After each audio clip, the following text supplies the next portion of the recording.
Donc voilà, ours gris. Donc qu'est-ce que tu veux dire Alors, à Jean-Jacques Nano?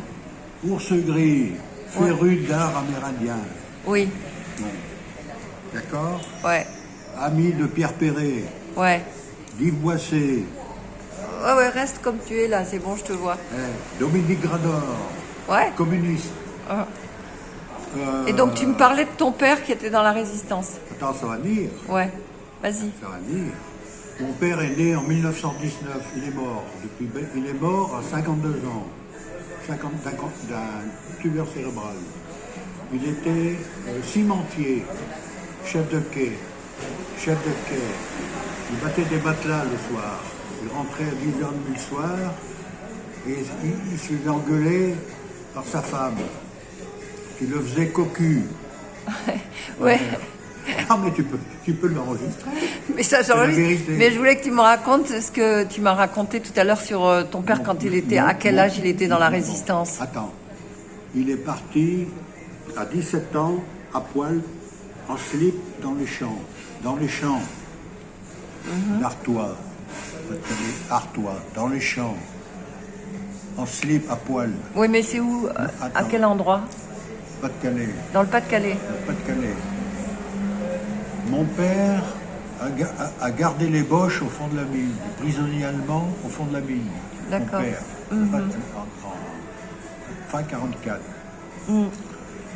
Mais il ne les a pas emmerdés. Il a reconnu que les prisonniers allemands, c'était des sacrés bosseurs. Parce qu'il faut savoir qu'au début de la guerre, les Boches, t'as enregistré? Ouais. Ah, ça c'est bien. C'est parfait. Ça fait un plaisir à Jean-Jacques, je vais lui envoyer. Et- Tu le connais, Jean-Jacques Nano? Qui? Jean-Jacques Nano.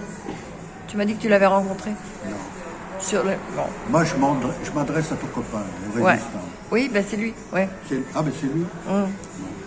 J'aimerais bien lui parler, lui D'accord. causer un jour. Devant une vodka Smirnoff D'accord.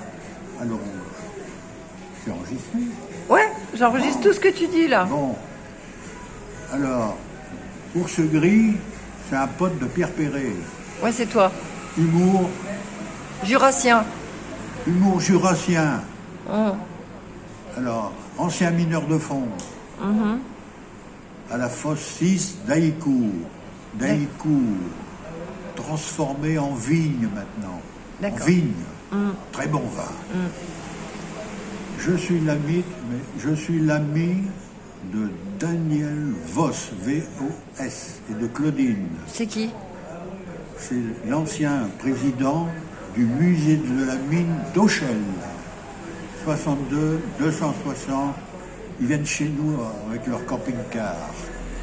Le maire de la Garde-en-Val, au cœur de pierre, n'a pas voulu les recevoir sur son terrain. D'accord. C'est pas vrai, mais Mais je voulais que tu me parles un peu plus de la résistance. on y vient. Ah bah oui, mais... On y Vas-y. vient, Germaine. Ah d'accord. Donc, Ouais. mon père est né en 19, il aurait quel âge? Mon Ah, père, attends, ton père... plus de 100 ans. Ouais, 101 ans. 101 ans. Non, 102 maintenant. Ma mère est née en 1923. 1923. C'était une vraie garce qui me battait. Une garce. Et qui faisait cocu mon père. Ouais, d'accord. Mais si tu veux, la vidéo, je vais pas la faire très très longue. Donc là, si Tu j'enregistre... raccourcis les cordes. Non, mais attends. Parce que là, ce que je veux, c'est que tu me dises le plus important au sujet de la résistance Bon, pour toi. je vais te dire. Mon père est parti en pleine nuit, à poil. Il se nourrissait de betteraves sucrières. Mon père. Il est tombé sur un groupe de communistes, de maquisards, communistes. Hein. Ouais. C'était le début. Et ils ont dit, mais mon petit, tu viens d'où? Ben, il a pas osé dire, hein, il avait peur. Je lui ai dit, écoute, tu restes avec nous. Il m'a dit, méfie-toi des socialistes. Ici, nous, on est des communistes. Tu viens avec nous. On va te donner un fusil de chasse, on va t'apprendre à t'en servir, et tu restes avec nous. On va se planquer dans la forêt, dans les bois d'Artois. Il n'est pas revenu à la maison. Mon grand-père, un Corse d'origine, écrivain public. Il écrivait, mon grand-père, à Jean Jaurès. Jean Jaurès, à tout. Mon grand-père. Alors, pendant la guerre, mon grand-père, il se méfiait, parce que toute la correspondance, les courriers, étaient ouverts dans les postes françaises et lus par les Allemands. C'est ça la guerre. Ouais. Et mon grand-père, très instruit, donc il rédigeait des lettres pour des gens qui n'étaient pas très instruits, etc. Et il disait, écoute, tu me refiles un lapin, tu me refiles un hérisson, tu me refiles... mais je veux pas d'argent. T'es un pauvre type, moi aussi j'ai pas d'argent. Mais, voilà, lapin, machin... Ma grand-mère avait une chienne, une chienne qui s'appelait Roquette, qui la protégeait. Un jour, mon grand-père a voulu gifler ma grand-mère. La chienne a sauté le poignet, il a arraché le bras. Et ta C'est la vérité, hein. Ouais. C'est la vérité. Revenons à mon père, le maquis. Revenons à mon père. Attends, on va attendre que le camion y passe. Vas-y, raconte-moi, ton père. Mon père, Dans le maquis. Né en 1919, chez Zioni. L'année du traité de Versailles. Très instruit, mon père. Il n'avait que le certificat d'études. Instruit par mon père, par son père, à écrire. Mon père, il faisait des lettres. Tu les as encore, les lettres de ton père? J'arrive pas à les avoir. Ah bon, pourquoi? Ben, j'ai une sœur, Viviane, c'est une vraie chipie. Elle devait me les envoyer.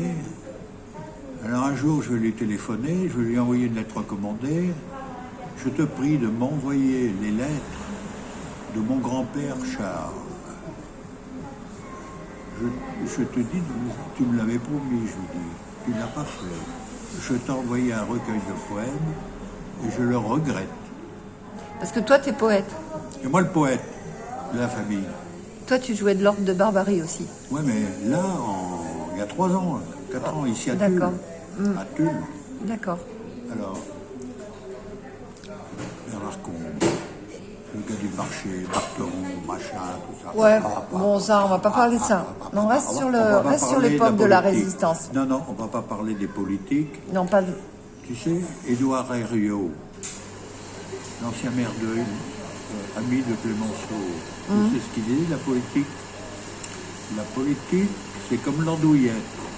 Ça doit sentir la merde, mais pas trop. Édouard Herriot, ancien maire de Lyon.